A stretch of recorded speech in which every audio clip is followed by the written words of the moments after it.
Hello, welcome to my YouTube video. Today we will talk about how to save your money. Okay, across all personal finance websites, magazine, and book, wherever you list to a big wig guru or consult with a finance advisor, the most common advice you are born to hear is save your money. It not because another things you should sit on a pile of cash and never touch it, but because it is impossible to achieve any major milestone without saving money ahead of time. Okay, how to start saving money? It never the wrong time to begin working toward your saving goals, but you knowing how and where to start can be the most challenging part. Saving money now affords you new opportunity in the future. It's never too late to put some money aside in a high yield saving account. Okay, start by budget. The first step is understanding where your money is currently going and finding areas where you can trim the fats by making a budget and sticking to it. Some people prefer going old school by actually opening up their bank statements and manually writing out each purchase or tracking them on the spreadsheets and then comparing the total to their monthly after tax income. Another option is to get high tech by using an automated financial tracking service like Mint or you need a budget YNAB, where you can link your checking accounts and credit cards to your budgets so that every purchase you make is automatically counted. Budgeting is great first step towards saving more money. But what your ultimate plan for the money you are saved and how you can motivate yourself to be diligent and save more. Many self find it's very important to set clean financial goal and save for specific expansions down the road, a down payment on the home, a college fund for your kids, a vacation to Hawaii, a season's worth of holiday gift for the family, and so on. You have to ask yourself what you are saving for and when it is money going to be drawn on.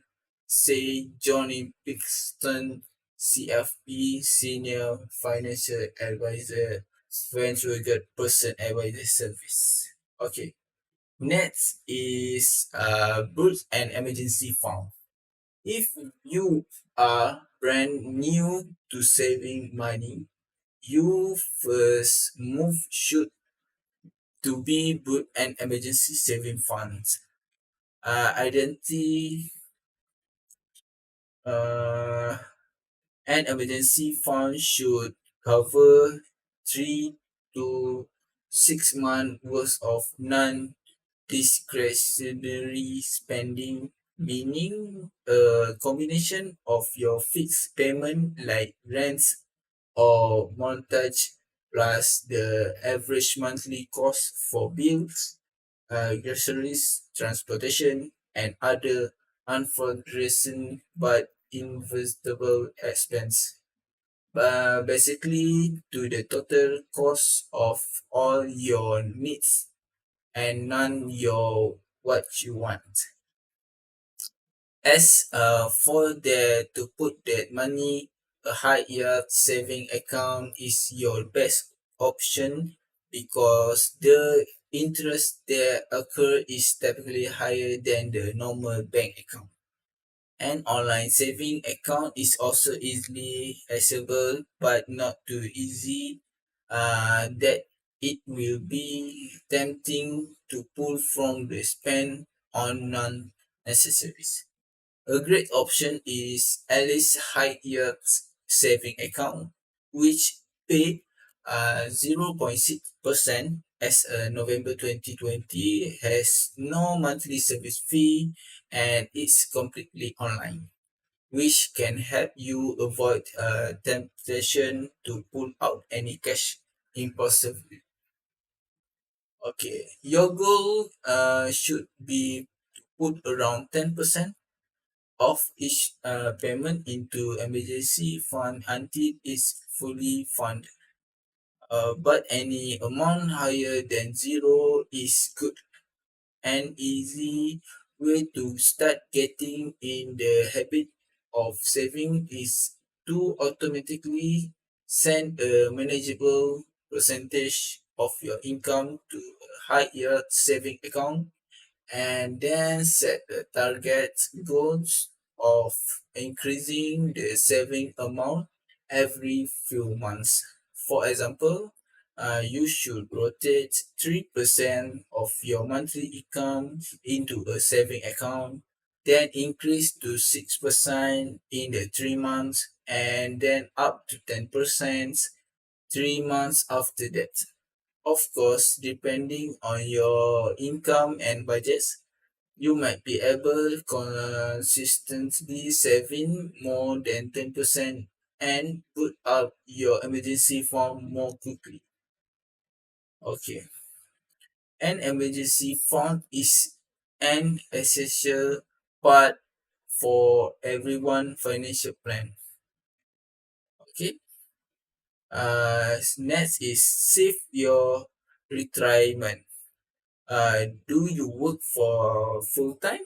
If so, it likely you have access to an employment sponsored retirement plan. Usually, a 401k funded their pre-tax dollar or Roth 401k fund with a post-tax dollars. If you are not currently contributing, you should basically be giving away free money. That's because in many instances, employee will offer a 401k match up a certainly percentage. The average was around 4.7% as of last year, meaning that if you deposit at least 4.7% of your payment into your 401k, your employer will also deposit an amount equivalent to 4.7% of your payment as well. Maxing around your employer's match is an easy way to multiply your money and save your retirement. Two-thirds of American with average 401k match doesn't take full advantage of that match, says Pilkington. Okay, that's all for me for this video. Thank you very much.